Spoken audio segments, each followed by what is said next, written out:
Crystal, I appreciate your fair and impartial leadership over the last 12 months. You've been open, accessible, even-handed, and ecumenical. At least most of the time, good-humored with that gavel. Vice Chair Dorsey, Member Garvey, and Member Gutschall, I will miss serving with each one of you as well. And Libby, I appreciate your purple today. I appreciate everybody who's showing that flash of color in the crowd. Keep it around.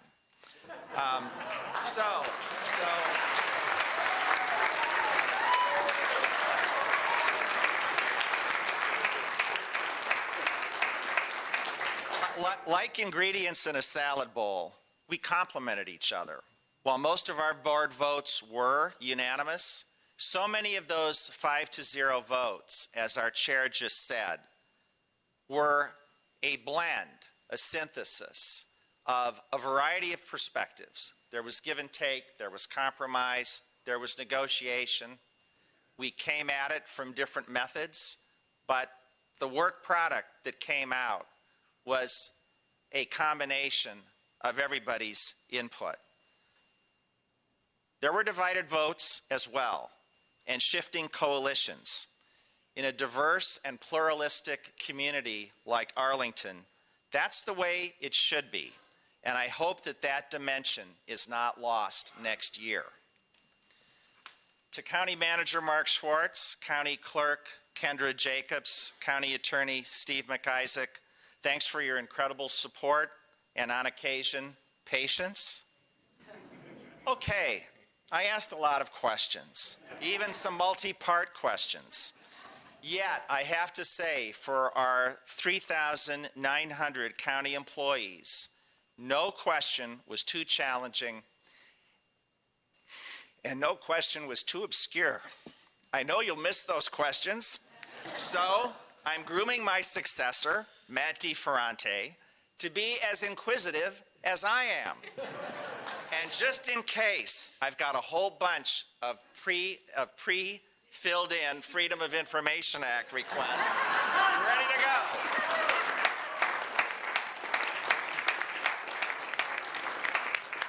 Since I joined the board in 2014, we have accomplished a great deal to put our house in order. I can't take full credit, but we've moved away from extravagant and sustainable projects, as you've heard. Reasonable people differed about the streetcar. I never denigrated the vehicle. I felt that it was the wrong choice for development, the wrong choice for transit, but this board is committed to improving transit on Columbia Pike today and in the future.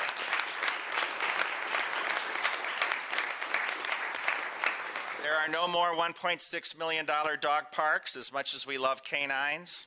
There are no more $1 million bus stops. The former Artisphere is back on the tax rolls, and the Olympic-sized aquatic center was downsized. Whether or not there's going to be a gondola besmirching the vistas across the Potomac River remains to be seen. We've given renewed focus to core services like public schools capacity, shoring up Metro and Pike Transit, augmenting our parks, our fields, our green space, boosting public safety pay, speeding our street paving, and holding up the social safety net. We have an independent county auditor and a waste, fraud, and abuse hotline, employee whistleblower protection. And speaking of our auditor, last month we brought our county audit committee and the schools audit committees together to better address the high cost of schools construction. I hope that you will continue this critical and overdue effort. And let me take a moment to recognize Barbara Cannonen and Reed Goldstein, who I believe are in the room for the school board. I think our collaboration is even better than it has been in the past, and I hope it will continue in the future. Thank you.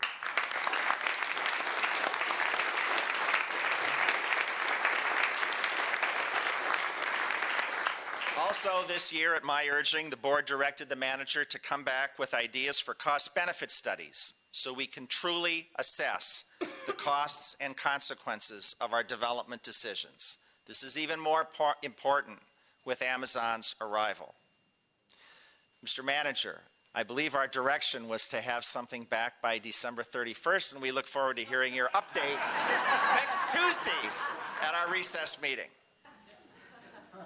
The board also directed the manager at my urging to set up a working group to rethink the neighborhood conservation program with an eye to ensuring that we deliver necessary community infrastructure on time, on budget, effectively, and equitably.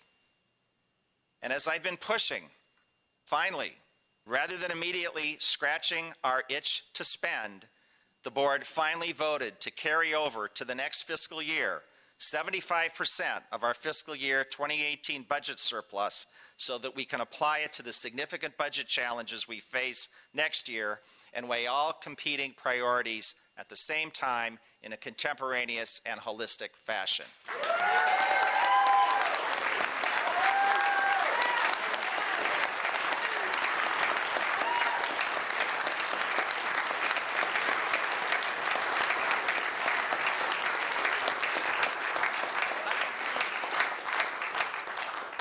Let's not kid ourselves. Libby says mission accomplished. I think we have a little ways to go yet.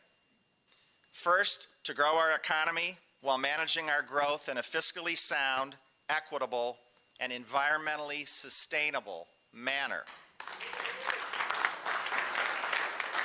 Amazon's arrival will bring new benefits, but new challenges as well. Second, to ensure still greater openness, transparency, and inclusion in county processes, operations, and executions. And third, to instill a stronger sense of fiscal discipline at a time when our expenditures are growing at nearly twice the rate that our revenues are. On January 1, 2019, this board will revert back to 100% one-party government. In my view, this puts a special burden on each of you, if you'll take it. I hope that each of you will do your share to ensure that you hear all voices, that you consider all sides of every issue, and that everyone believes you've listened to them, even if they're not necessarily accommodated. In closing, a word about partisanship, because partisanship gets in the way of partnership all too often. Just 2 years ago, Governor Terry McAuliffe, a Democrat, vetoed legislation passed by a Republican General Assembly to allow candidates to be identified by political party on ballots for local offices like school board and county board. Why? Because the governor said, quote, "Party affiliation is not useful information when making decisions about purely local matters and would only serve to increase divisiveness in local government."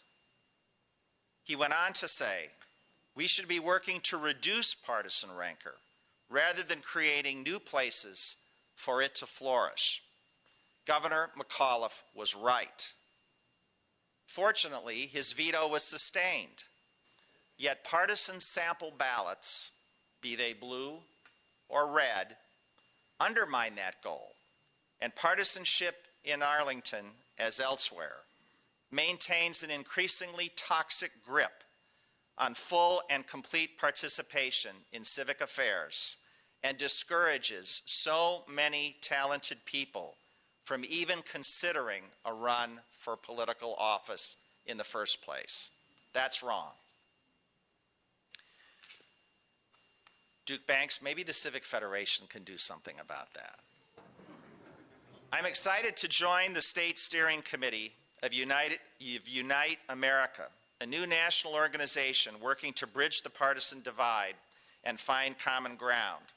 And I look forward to the day, hopefully soon, when One Virginia's mission of ending partisan redistricting succeeds.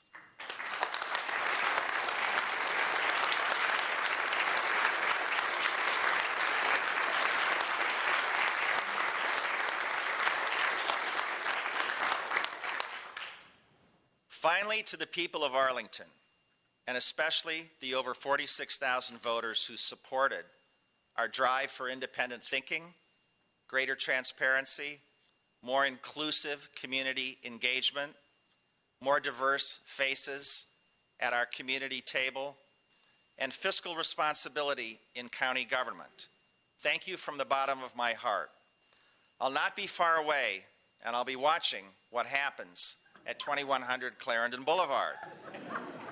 So, thank you very much for the opportunity as your board member to serve these last 5 years, almost 5 years. It's been the highest honor and privilege of my life.